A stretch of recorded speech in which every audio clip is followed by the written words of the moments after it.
everybody. Welcome. Yeah, welcome to this week's episode of Moms in the Middle.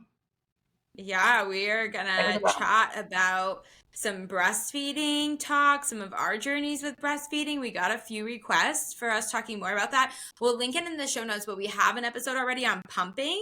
So we'll kind of talk more about latching those first couple weeks and weaning eventually, and just kind of some of those other topics in the in-between. But Ellie, how was your week?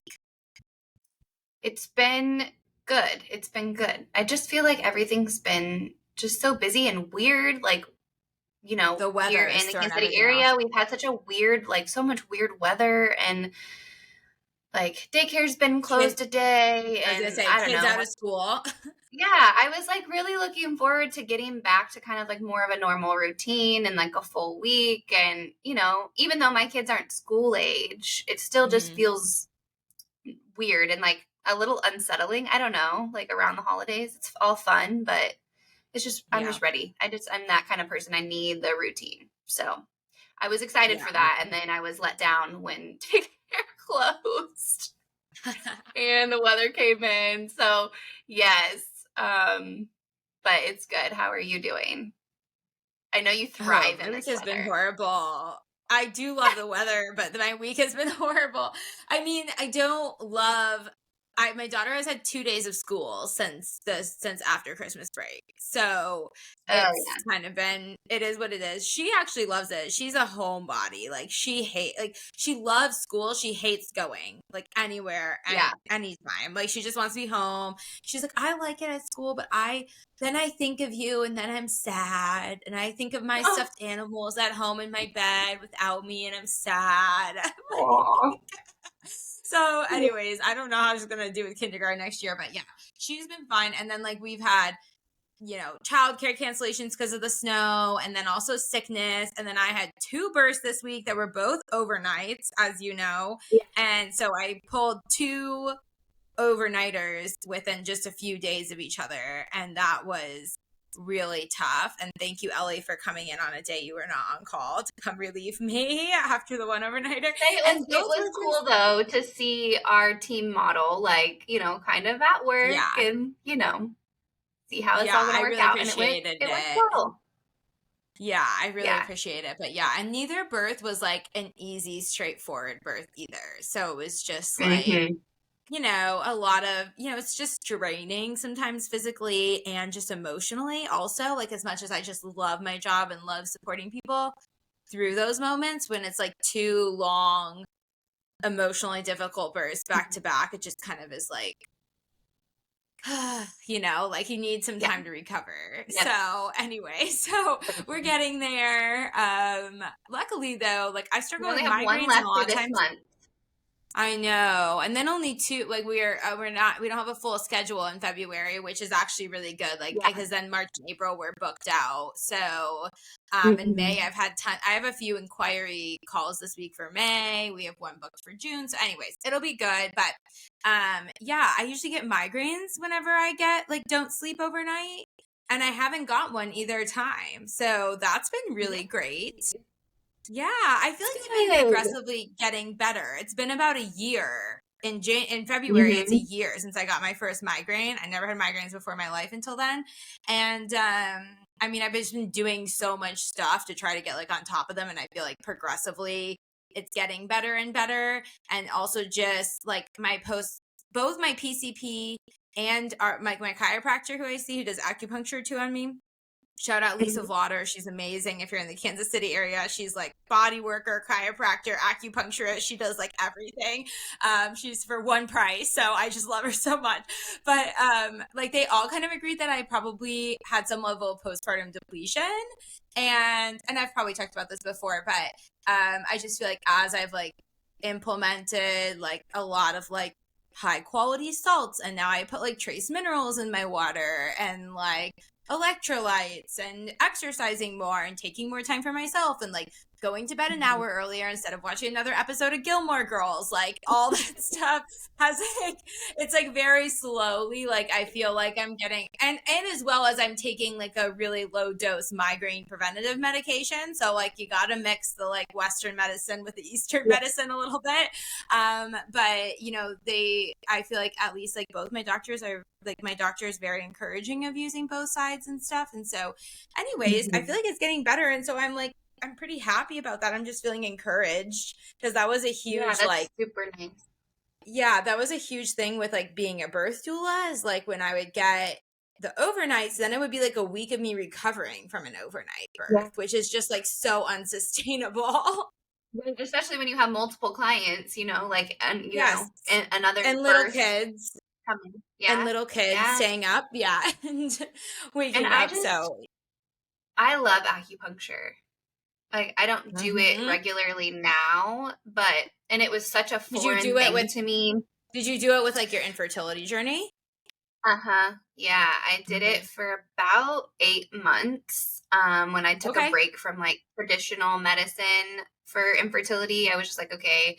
I mean, I had a friend who got pregnant through acupuncture and found an acupuncturist that specialized, you know, in infertility. And yeah, I saw her for about 8 months and did the herbs and everything that went along with it, and the diet and everything. And yeah, I just didn't get pregnant doing that. And I was it got expensive, like every 8 months, and time consuming and stuff. And so I was like, okay, like time to go back to like traditional medicine. You know, I was getting impatient. It's, you know, anytime you do something holistic, like it takes time. And I was just like, okay, this is expensive. It's really time consuming. Like I need to do something else. I was shocked at how much I loved it. I was shocked. Like when she first suggested trying it, I was like, but I had done like dry needling before for like pelvic health stuff with my pelvic floor PT. And like my hip after birth, I had some really messed up issues on my hip, and that helped a lot. So I was like, okay, I'll try it. Like I'll try anything once, whatever. And it was one of the most relieving, it's the most relieving thing I do for my migraines. Like the points that she puts where you could feel just the pressure releasing as the needle goes in, and then as it sits there. And I'm like, oh my gosh, I've told Lisa last time, I was like, I never thought I'd love needles being stuck in my face so much. Like it feels so good. And dry needling is like, you know, it's so different. Like acupuncture, I just was like, the first time I did it, I was like, I have never felt so relaxed. Like even after a massage, like I was like, it was such a weird experience. And then I was like, this is amazing. Like I looked forward to my appointment every week. Yes. And you know what? Like even though dry needling, you're actively working on an issue. Yeah, I hated dry needling. Like I hate the sensation of it, like the needle like vibrating in that like tight zone. So I'm a huge fan of acupuncture. Loved it. I will definitely do it again if, you know, for other issues as they crop up and stuff. But we don't have much time, so we need to get into breastfeeding stuff. We should have Lisa on the podcast, honestly, to talk about. I know you had Jamie on talk about chiropractic care, but we should have her come on to talk about some of the other stuff like acupuncture. Oh yeah, all the other modalities that she does. Yeah, craniofacial, whatever. Yeah, myofascial. I don't know what craniosacral. Craniosacral. Yeah. Yeah. Yes, I think that's it.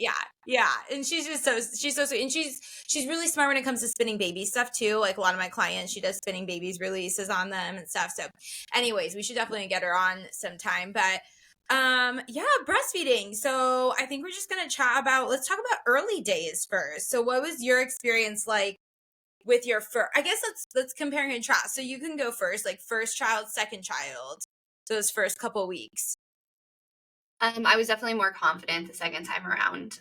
I will say that even going through a breastfeeding class, like during my pregnancy prenatally, I did not grow up with anybody around me really breastfeeding. Like my aunt breastfed both of my cousins, but we did not live close really. And like I was still really young when all of that was happening. And so did your mom not breastfeed? No. Yeah. And so I just didn't have that generational like knowledge of breastfeeding at all.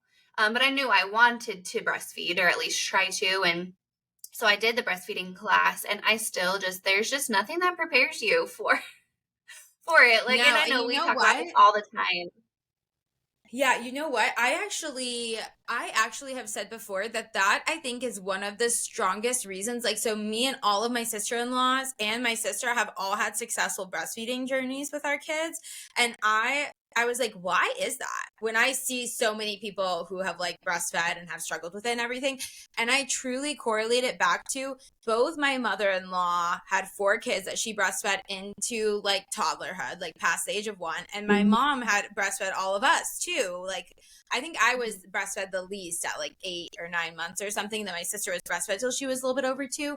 And Yeah. anyways, but it's so true that not just the generational knowledge, but the understanding of it from everyone in the family of like, oh, it's okay that she needs to feed the baby again, like the baby needs to go to their mom to nurse, like all that generational knowledge and understanding, and everybody knowing Yeah. what it's like to breastfeed and how much support the mom needs, and like, and not hogging the baby or wanting to give them bottles all the time, like that, I feel like it makes a world of difference. Like, of course you can successfully breastfeed without that, but like it makes a world of difference in those first 3 weeks postpartum when you are so insecure. Absolutely. It Yeah. does. So It sorry, does. Yeah. you So go it ahead, but just, yeah. no, it's okay. It was just way harder than I thought. And I have pictures of Mm-hmm. both, first latch with both of my kids. And it's just so funny because I always look at the first picture with my oldest, and I'm like, gosh, it just looks so awkward. Like, I didn't know how to hold him. Like, I didn't know how to, like, I just looked really Yeah. awkward. And I know that I felt that way too. I'm like, I don't know like how to hold him and what to do with my arm, and, you know, and, and so he was born early, and that really kind of put a wrench in those early days of nursing. And we struggled with elevated bilirubin levels, and, it was just kind of rough the first few weeks. We were triple feeding, which I know I talked about that on one of the episodes at some point, but that's, it's where Yeah, you're I think the pumping and pumping you're feeding episode. formula Yeah. and yeah, it's just a lot. As a first time mom, obviously, again, like we went 4 weeks early, and was not really mentally prepared to go early, I guess, because myself and my brother were both 2 weeks late. So I, in my head, Mm-hmm. thought, okay, like for sure, gonna go to 41 weeks probably. And And don't you yeah, feel so like just, did it it was affect like sorry, did it affect like his like latch and energy and stuff too? Because that's something I feel like I yes. see a lot in babies born before Hmm. 38 weeks, is like they're Hmm. fine. Like they can breathe, they can, whatever, but they have a hard time doing all those while nursing Yeah. and Yeah. doing He was it too. very sleepy. And, I just felt like I was doing something wrong a lot of the Mm-hmm. time because we were triple feeding, and I was like, why can't I just nurse my baby? What am I doing Mm-hmm. wrong? Like, what's wrong with me? And, I also had like all those years of infertility of like, my body is not working like it's supposed to, but also Oh then yeah. trying to trust it. And so there was just a lot of that going on. But yeah, so he was very sleepy. And I mean, we nursed, every feeding was 45 minutes to an hour to get a full Yeah, feeding that's in. And it was exhausting. exhausting. It was exhausting because, I'd do that the whole time. And then I would have to pump after that.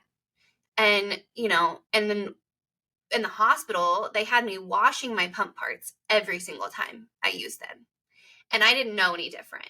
I had never heard of Yeah. anything different. And I mean, shoot, it was a lifesaver when I realized I didn't have to do that and I could just put them in the Mm-hmm. fridge. But, yeah, so we were doing all of that and just very little sleep. And because he was early, like he was high needs, like he was irritable and didn't sleep well. And we dealt with reflux. And, Mm-hmm. it took a long time to add a lot of advocacy to get his reflux under control and treated, Mm-hmm. because it was, a lot of time just like, it's just part of it, and I'm like, Yeah. well, Oh, no that's one's just how babies sleeping. are.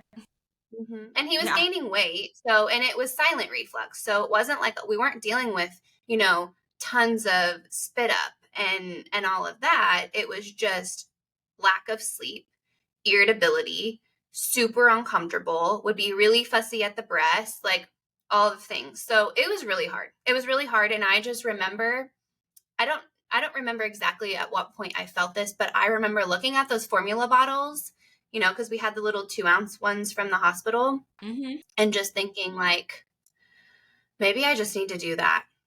Maybe I just need to do formula and give up, because I was like, I was going to every support group, every breastfeeding support group that the hospital offered, like every week. I would save my questions. I would go to that support group because I didn't know any different, and I would go there, I would work with them one-on-one. And I'm so thankful that that was even an option, because, a couple years later, COVID hit, and then no one had that support. And I don't know what I would have done. Like, I would not have kept going. Yeah. And so, yeah, it was a stark difference with my second. First of all, she was born at 41 and 3. Yeah. So she was much more content. Nice and cooked. Yeah. She was nice and chunky and much more content, and slept a lot better and was more efficient at nursing because she had developed those reflexes and everything that needed to be developed. And I just felt more confident. Like, I knew, and I ended up nursing my son for 2.5 years. Never ever thought we would even make it to a year, let alone 2.5. And so I stopped nursing him while I was pregnant. And so I just felt more confident. Like, I felt like I knew how to latch a baby. I knew how to hold them. I knew, I knew that it was okay, that, I just felt more confident overall. Yeah, that's what I felt like. Or like, I just love second-time moms as a doula, because when you're like, okay, latch the baby, it's like, I mean, I love first-time moms for other reasons, but when it comes to breastfeeding, it's like they just know all the mechanics, like, of how to do it. Like, I love teaching first-time moms all that, but no matter what, like, that first time holding a baby and latching them is just an awkward, uncomfortable experience, and you need to be like talked through it, no matter how many like breastfeeding classes you took, and all that stuff. And if you don't have a doula, you can ask your labor and delivery nurse or lactation consultant to come in to help walk you through that, because I just know some people who they like, the nurse was just like, okay, latch your baby, and it's like, what? Like, how? Like, I know I took a breastfeeding class, but how do I do that? And it's just, yeah, it is just, and you don't know what's normal. Like, you don't know what's normal and what's not. And as a first-time mom, you're just anxious about a lot of things, and, in general. And I felt like the second time around, like, we dealt, it was not necessarily easy. I felt more confident, and I felt more confident in recognizing what was normal versus abnormal, because we did deal with a severe tongue tie, multiple lip ties. Like, we had to go through that whole process of meeting with lactation and chiropractic and a release and all of that, and nursing through all of that. So it wasn't necessarily easy by any means, but it was easier, even with all of that, just being a second. Yeah, just because you know what you're doing and what you're looking for and what it's supposed to feel like, and all of that stuff. Yeah. And the fact that I think too, like, again, we were sleeping. We were sleeping a lot more the second time around, even with a toddler at home. Like, we were getting a lot more sleep. I prioritized that a lot more and put less pressure on, making sure that my toddler was sleeping in his bed. And like, I just didn't really worry about that as much. I was just like, however we're going to get sleep, that's really the most important thing. If we're going to get through this, like, sleep is one of the most important things. So 100%. Yeah. So yours, I know you kind of had a little bit of a similar experience, because I know with Alda. Yes, but with colic. Yes. Yeah. Colic. So yeah. Yeah. So same thing, like first time nursing, just awkward. I remember like the nurse was trying to explain to me how to latch her like over and over and over again. And I mean, I had just had an unmedicated, very fast birth, which I was not expecting. And I was just out of it. And I was just like looking at her, but like nothing was computing inside of my brain. So finally she literally like grabbed her own boob. Like, holy crap. Hold it like Did this. I just do that? Yeah. And then they're like, here's a baby who's ginormous and like latch her. And so she's like, you hold your boob like this, like literally held her own boob. She's like this older nurse with like saggy boobs. She's like, this is how you hold it. She was like so annoyed with me. I was like, actually, that's really helpful. Thank you for finally showing me. When I'm showing clients, I'm also like, I'm just gonna hold like, my own. Okay, right here. Not yeah. I asked my sister to crochet me some boobs and she hasn't gotten around to it yet, but I'm like, I need some fake boobs so that I'm not like feeling myself up at client meetings. Yes. And I have one for like teaching purposes, like when I'm like, but if I'm like, I don't really carry it around with me. Like I do it when I'm doing like an actual class. Yeah. I carry it around everywhere apparently. Yeah, totally. So yeah, just like in our back pocket, our fake boob. Anyway, so like hospital was fine. I immediately second day. Well, like when she went through, how they go through like the second day syndrome of like they just cry the whole second night. That's like in cluster feed. That night after that, I started getting nipple damage. So I had like second day on, I started to get cracked and bleeding nipples from her. And honestly, like part of me was, or all of me was too scared to ask for help because I was so determined to breastfeed that I thought somebody was going to tell me that I shouldn't breastfeed her, or I should pump, or we should give a bottle or something like that. And like valid concern. Yeah, and because so, like, I had that. Yeah, I mean, I wasn't a doula yet. I didn't know like all the resources available to me. I just heard that breastfeeding sucks in the beginning. So I was like, I guess this is what sucks about it. And so I just kept nursing her through literally like cracked, cut up nipples. And it was like a few weeks before they just self-resolved like on their own from her, like her getting bigger and more effective at latching and everything. I mean, nowadays I have so many more resources and knowledge when it comes to breastfeeding that I know tons of lactation consultants I would have reached out to and stuff to like help with her latch and oral function. But I was like, all anybody's gonna tell me is like, I need to get her tongue tie clipped or that I shouldn't be nursing her. And I was just like scared of all those things. So I literally was just like, I'm just gonna power through. And she was from the very beginning, like a very high needs baby, like high needs nurser, even before like colic hit around 2.5 weeks old. Before that, just like very like not happy to be outside the womb, like just nursing 24/7. I feel like to get that like womb like experience. So I mean, I would literally just like take a deep breath before every feed and like latch her, and it would be like excruciating pain the whole time. Then just like, okay, now we're done and we can wait another hour before she starts crying again. So, don't do what I did. Like, reach out to the appropriate people. Like, don't ask whoever because there will be people who give you really bad crappy advice over it. But definitely it does not mean that you have to go through all that pain or that your baby is doomed to just only drink from a bottle. Reach out to a lactation consultant in your area. Then 2.5 weeks is around the time when like the pain got better and then the colic started. So she was just screaming 24/7.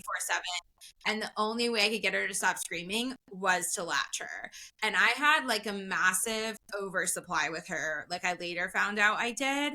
And, eventually I kind of figured out that I think that it was like this cycle of like, I had tons of milk.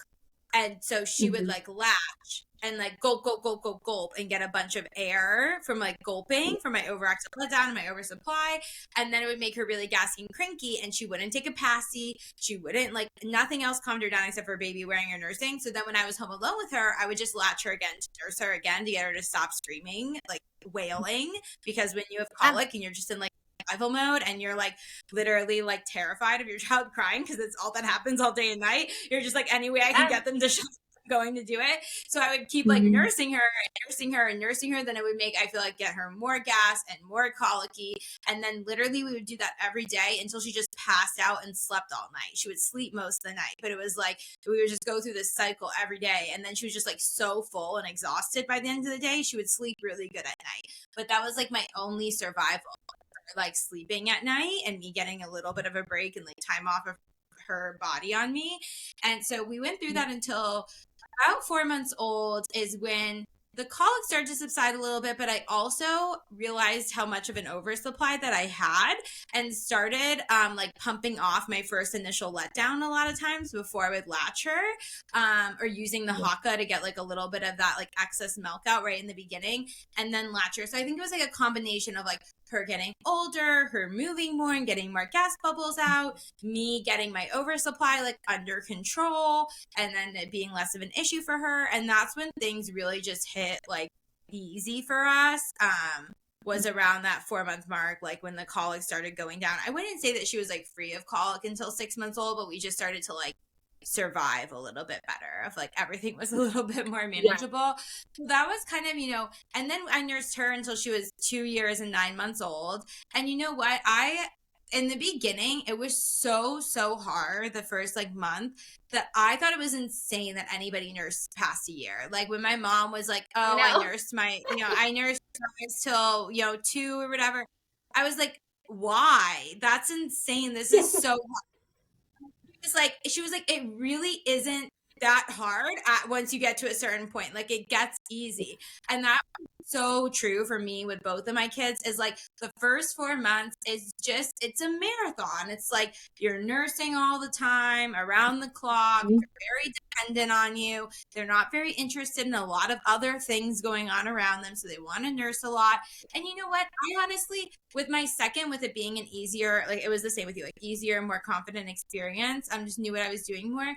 I enjoyed being able to just latch them at night and not have to get up and make a bottle and like all that stuff, like breastfeeding I felt like was easier to me than like doing bottles and stuff, like going places, not having to worry about, things, bringing my boobs along. But it does really, like, if you really want to breastfeed, sometimes just getting through those first couple months, like you really have to kind of just put your head down and get through it. And then it can become a much more enjoyable experience. Of course, that's not the story for everybody, but I think a lot of people see it as this like magical like bonding time, like in media and Instagram and stuff. And the first couple of months, like it's just not that. Like they're super needy. It's very difficult, but it really does hit a point where it's so much easier. And something else, like after one, like it can look like anything you want it to be. Like it doesn't, since it's a primary source of nutrition, like I was still nursing both my kids like every 2 to 3 hours. So they were 18 months old, but like you can also just switch down to like once or twice a day. And then they're just like eating and drinking and you're just giving them milk, like nursing them once or twice a day at nap time and bedtime. Like it doesn't have to look like what it looks like with newborn nursing, which I think is like people just so different. That long. Yeah, it is so different. Yeah. And it's honestly a tool like to use when they're toddlers. Yeah, and I think too, like as a first time parent, you just don't have anything to compare it to. Like it's just a whole new experience and it's so hard. And this goes for any stage as a first time parent, is that every stage feels like it's going to be for forever. Like it's so hard to like wrap your mind around that is temporary and that it's not going to last forever.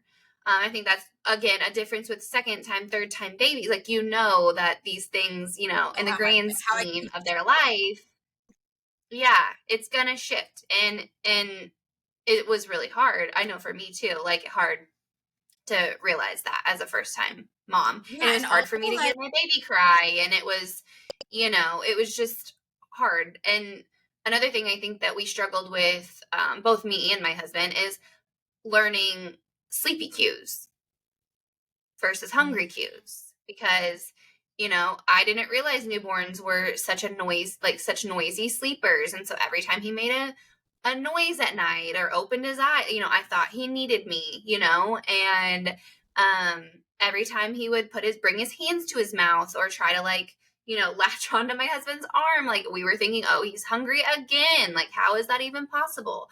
And so I literally felt like he was latched all the time, because 24/7. Yeah, because I didn't realize. And then I'd get so frustrated when he'd fall asleep at the breast, because I'm like, why are you not you wanted this, and then why are you not nursing? And really it was more so like a sleepy cue. And I just didn't realize it. We just didn't realize that. You're like capacity to hear your baby like cry or be uncomfortable. I feel like for me, it increased a lot with my second baby, like being like, okay, no, he's fed. He's okay. It's okay if he struggles a little bit with my husband to go to sleep. Like, it's okay if there's 5 minutes of grumpiness and fussiness. For him to fall asleep, like that's okay. And that might also be, I had like some PTSD from all this colic too, that like I just had a really hard time hearing her cry for a long time. And so with my second, it was just way easier.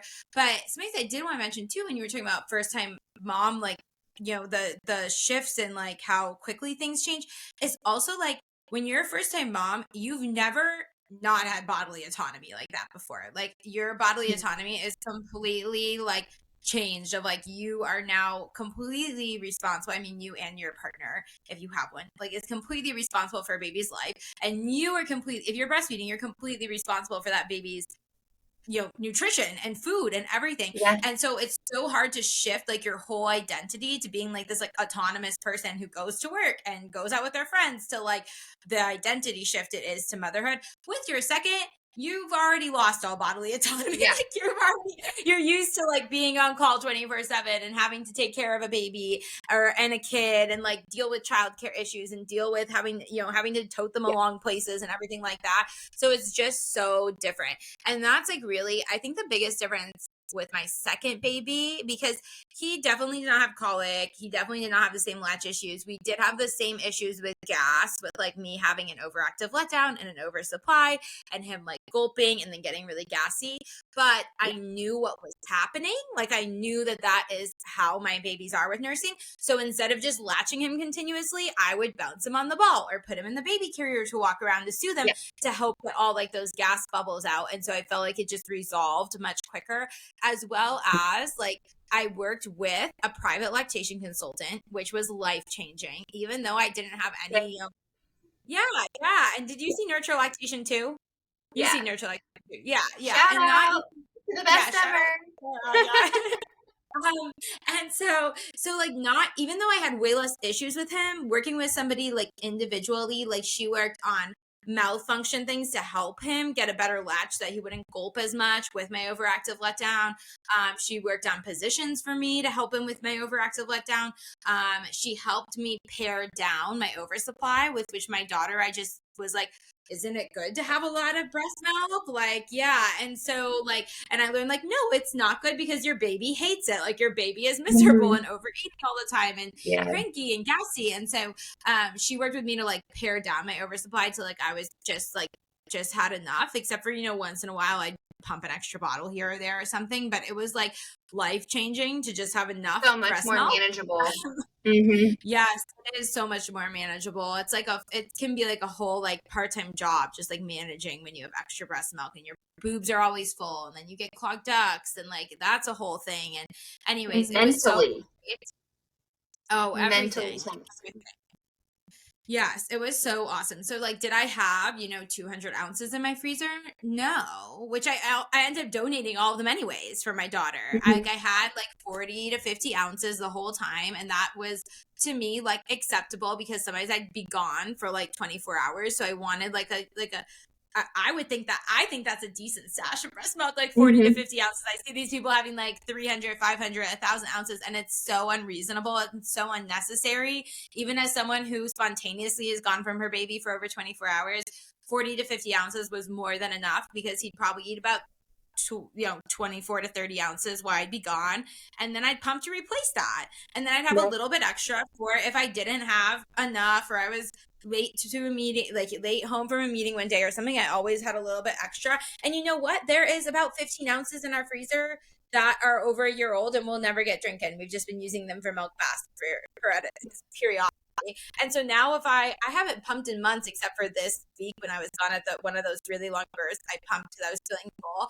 And you know what? I just dump it, because it's like, he's not going to drink it. I don't want to watch my pump part. I don't want to store it. I have like, he nurses enough and everything. So yeah, it really, it was night and day with second baby, for confidence, for support that I should have asked for with my first baby, or should have, I just didn't know about it. Like I didn't know. Yep. Exactly. Which is that's like such a big part of hiring a doula and birth support too, is like, no, like Mm-hmm. we know what resources are in our community at what pricing. And Right. so many people, like, it's so hard to find that information even online, like to know exactly what you're looking for and what you need, and then to have it like show up in the Google algorithm is so difficult.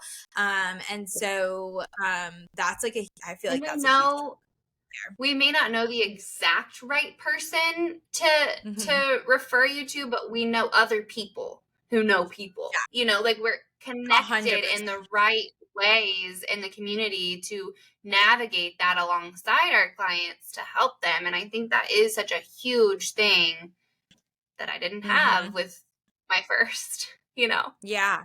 Yeah, totally. Just Totally. had no Yeah. idea. And So I just had the pediatrician, and the once a week support group at the hospital. yeah, like I feel like And all my pediatrician cared about was that she was gaining weight, like with the issue. So I was like, yep, well, she's crying all the time. absolutely. She's colicky. She's gassy. Well, it looks like she's thriving. So just keep doing what you're Mhm. doing. And I'm like, okay, like That's the right. babies cry. Like babies cry. They get gas. They spit up. I'm like, I've taken care of newborns before. And I finally had my doctor take me seriously when I told her that I was a newborn nanny. Like that was like Yeah. the one thing that she was like, oh yeah, maybe she does have colic. Like after I said that, I'm like, okay, so what do we do for that? Nothing. I'm like, okay. Yeah. She'll grow out of Yeah. it. And so like that's a big thing, is I think people don't know that they're pediatricians. And I don't think it's because they don't care. I think it's just because pediatricians have no training, like maybe a weekend workshop on breastfeeding. Uh-huh. Like they theoretically take about the same amount of breastfeeding classes that you probably take in the hospital to take a breastfeeding class, like to learn before you have a Right. baby. Like that's around, unless they specifically, like we know some pediatricians in the area who have Mhm. their IBCLC license, like who have taken extensive training on lactation, and they for sure can like seek additional education in that. But most pediatricians, not because it's anything wrong with them, it's just not their expertise at It's just their all. And so many training. people, yes, and so many people take lactation advice from pediatricians, and I really think that's like, I don't fault pediatricians for not knowing about lactation. I fault them for not referring to lactation professionals when there is Mhm. any feeding issue, when there's any feeding, gastrointestinal, oral issue with any newborn. You should have a Yep. lactation specialist on board if the baby is breastfed. Like that is just should be a given in every single situation, and it's not, unfortunately. And it's Yeah. expensive, unfortunately, for some people, which, if you don't know, a lot of insurances do cover lactation support, but a lot of people don't Yes. know about it. Yep. And so definitely reach out to your insurance if you're pregnant listening to this, to find out what they cover and who they cover in your area before you have the baby. You can also start out with the lactation network. Yes. But not always will they say, like, not always will you have coverage through the lactation network, but then you can definitely call your insurance provider, because even if you don't get Yes. coverage, they might reimburse you and all of that, which makes Yes. it a And lot. so we should link that website in the show notes, because I Yeah. tell everybody to start there because it just makes it really easy. Lactation Network is pretty much like a middleman between your insurance and the private IBCLCs in your area to find out if your insurance covers any of them. But if your insurance Mm-hmm. doesn't cover them through the Lactation Network, it doesn't mean your insurance doesn't cover lactation support.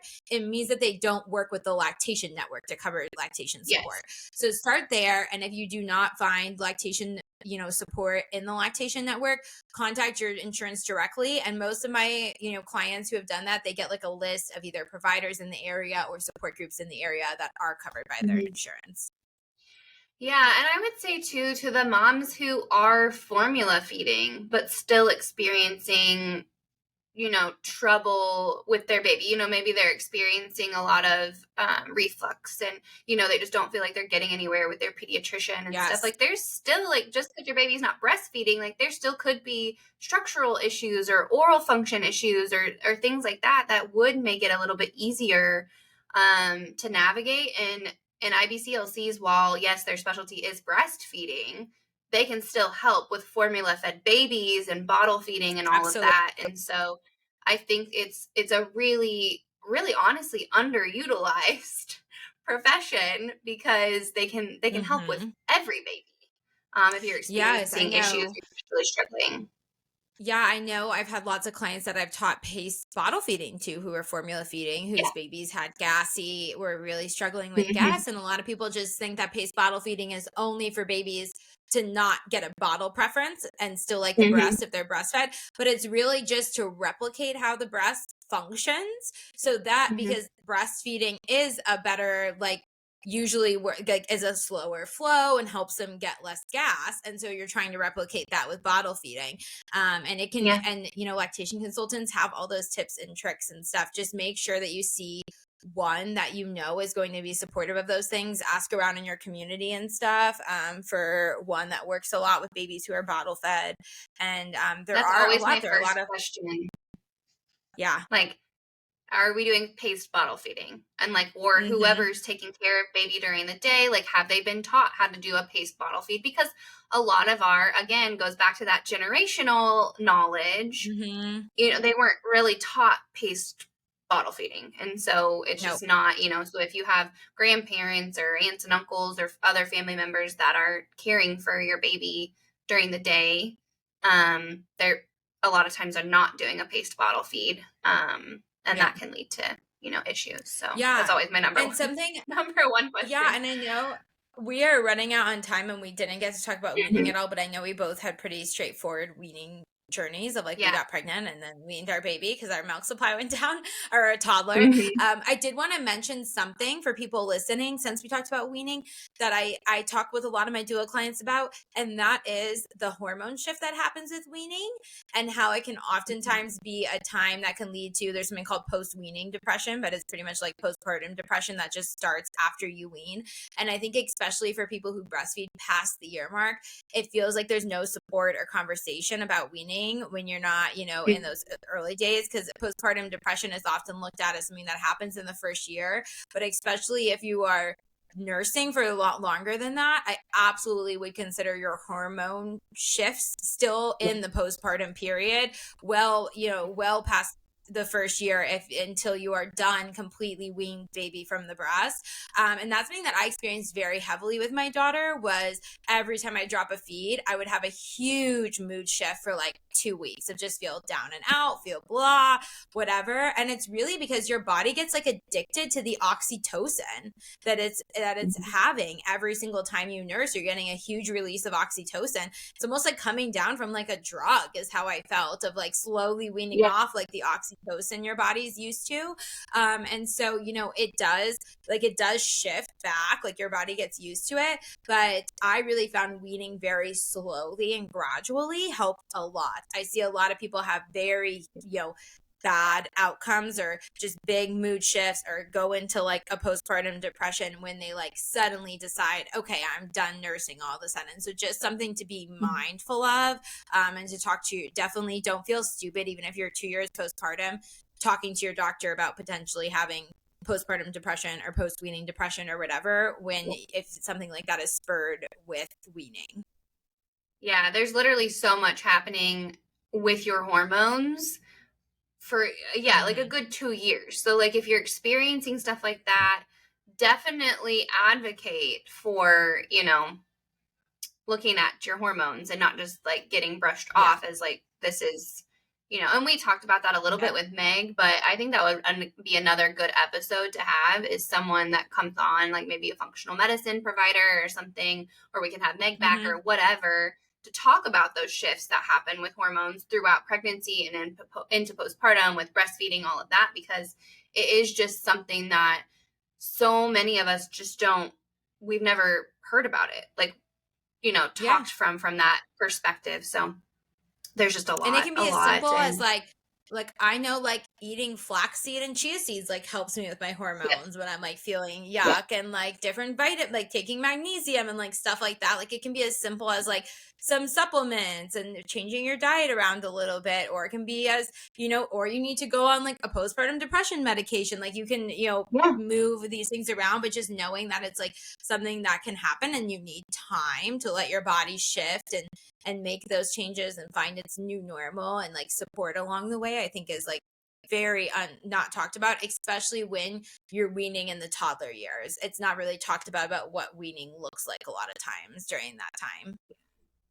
And one thing that I do talk to a lot of, like, even just friends, but clients too, that I found helpful for me is just to have a clear why. And I don't know if we talked about this. We might have already discussed this on one of the episodes, but like having a clear why as to why you want to breastfeed or why you want to wean, because you really have to look a little bit deeper to be like, because when it's going to get hard at some point for most people. And so, why are you breastfeeding, or why are you feeling like you want to continue on, or why are you feeling like you need to wean? Is it because of outside, like societal pressure or pressure from family members or whatever? Or is it you truly feeling like that's the right thing for you in either direction? So I think that's really important too, to come back to and reassess, because it can change. It doesn't mean that your why when you were pregnant and decided that you were going to breastfeed is going to be the same 3 months into a really difficult breastfeeding journey. Like, it can change, and that's totally fine too, but just making sure that you've done that work. So you can always kind of come back to that. Yeah. And like the same goes for not wanting to breastfeed. Of like, if you ask yourself, like, why do I want to breastfeed? And then it's like, oh, because I'm afraid everybody will judge me if I don't. Well, then like, that's not a super good reason to breastfeed. And I wouldn't want you to just like breastfeed, once you weigh the pros and cons and everything like that, like just breastfeed because of what other people think, because that's going to make you feel resentful towards nursing and not have like a happy time postpartum at all. And so, it goes both ways of like checking in with ourselves and why we're doing the things we're doing. And I say that a lot of times for people with unmedicated births, of like, why I ask people a lot of times, why do you want to have an unmedicated birth? And people like look at me like I have 4 heads. Like, why? Of course, you're a doula. Why do you not know why I want to have an unmedicated birth? But it's like, it's really important to actually, like, you might just think, oh, it feels right to me, which is like fine. I definitely felt that way with my first birth, of like, it just felt right. But then it was really good for me to dig deeper into like, why does that feel right for my journey? Like, why do I want that? Why do I feel more comfortable with an unmedicated birth? And a lot of it went down to like, I have trust issues and I want bodily autonomy and I want to be able to move how I want. I want to be able to like tell people no and move away from, and like, that was what was right for me. And it made me feel a lot more confident and safe in my birth to not have an epidural. But other people, like, they're just doing it because they feel like they've seen or heard that it's like the right thing to do. And so, or they're scared of getting an epidural. So it's like, maybe there's just like more education that needs to take place around all your options, or what an epidural is, or how safe it is and stuff. And then like, because what I wouldn't want them to do is to have that moment in the middle of birth of like being like, I don't know why I'm doing this. And I don't know anything about the alternative options, because I just was doing this because outside sources. And now I'm alone and in pain and nobody cares if I have an epidural or not. So Absolutely. I start with that question too. And you know what I say too is, because I get that like blank look, like, well, why are you asking me that one? And I don't know, and like, isn't it obvious? On Instagram, those birth videos on Instagram look cute and they had nice music playing in the background. So I think that's just one question as doulas, like, a lot of people don't expect from us, and not that we are like one way or the other, but like, I want to know that you've really thought through this. And you have that to come back to and to hold on to when it gets really hard. And so I know. So I can remind you of it. Like, I can say, remember, like, when you're questioning yourself, like, remember that why you wanted this and why it's important to you. And are those reasons still important to you now in this moment, if you're questioning yourself or not? And I think that can carry into a lot of postpartum. Yeah, for sure. And I tell them, I'm like, it's okay that you don't have an answer. And there's no right or wrong answer, but I want you, by the time that day comes, to have answered that question. So whatever we need to do to figure out the answer to that question, let's do that work together. But like, you need to be thinking about it. And it goes, like you said, it goes all the way into postpartum and into parenting and motherhood and all the things. But just a good life lesson that I learned in my journey, and I pass that on now. Yeah, when I was nursing Desi to sleep before we had this podcast, I was thinking of something, though, I really did want to talk about, and this is irrelevant to the topic we were just talking about, but in breastfeeding, I really wanted to talk about schedules with babies, with breastfed babies, because I see this sabotaging people's breastfeeding journey. It's like the number one thing I see sabotaging the modern parent's breastfeeding journey is following like sleep schedules and feeding schedules, specifically 100%. By people who are not lactation professionals. Like when you have I'm gonna call it out, but like Baby Wise and other books that are sleep books about how to get your baby to sleep optimally, or any sleep consultant online who you're hiring, anything, who is not a lactation professional telling you how often and when to feed your baby, huge red flag. They are not experts. Most of them are not experts in breastfeeding. They're not experts in what the breastfeeding infant needs. It is a lot easier to know with formula feeding how much your baby is getting and if they're getting sufficient amounts of milk throughout the day. That is not the case for breastfeeding, and it is way more important to follow your baby's cues. A lot harder, I understand, but a lot more important for your milk supply specifically and for your baby's growth and general health to follow your baby's cues versus following a feeding schedule that some person is telling you is going to make your baby sleep through the night. It is going to tank your supply. I see so many parents' supplies tanking at 4 months postpartum because that's when a lot of people sleep train. They go back to work, they sleep train, they stop nursing their baby overnight, and their supply tanks. And you know what? I am not against, like, we have had our sleep episode. You know that both me and Ellie do not correlate well. Like we do not would not choose sleep training for ourselves, or we have tried sleep training, but we would never choose it as like we would not continue to choose it for ourselves. Like it did not work for us. It did not align with our parenting. I would not tell anybody that sleep training isn't right for them in their parenting journey, because like it's not anybody's place to tell me what to do as a parent. It's not my place to tell you. But I do think that a lot of sleep training culture and the sleep consultants out there do their plans tank breast milk output and do not encourage like a positive breastfeeding relationship. And so I really want, if you want to implement schedules, if you want to implement some sort of sleep training, to not take their feeding and lactation advice, take their other advice. And also maybe run plans. Maybe you also have other things to say about this, but run the plans by a lactation consultant, something like that. Yeah, I think it again goes back to looking at someone's training. Like you said earlier, like pediatricians don't have a lot of training in lactation. Like looking at their training and their overarching goal. Like a sleep consultant's goal is for your baby to sleep more and sleep through the night without you having to get up with them. Which great. Like if you can get to that point, that's great for you. But also, like, there are some sleep consultants that are also lactation consultants. And so, like, again, if you can't find that combo that's going to help you both support breastfeeding and sleep and kind of find where those two things can mesh together for a plan that works well for you, then you need to be working with both people and kind of like, this is what, I'm working with lactation, I'm working with sleep. This is what they're saying. Like, how do we mesh the two to protect my supply, and like, what are your goals? Like, breastfeeding journey? Yeah. Again, finding realistic goals based on the choices you've made as parent.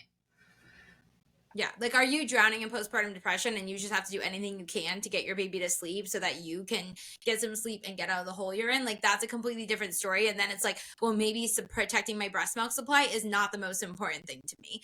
But then on the other hand, it's like, but then, if you're just like, I just need to like implement some more sleep, like learn more about sleep and how to support my baby to sleep so I can get some longer stretches and stuff like that. There are a lot of sleep consultants. I love the book, The No Cry Sleep Solution, is a lot of that kind of more like how to work with babies' natural rhythms to help them sleep more.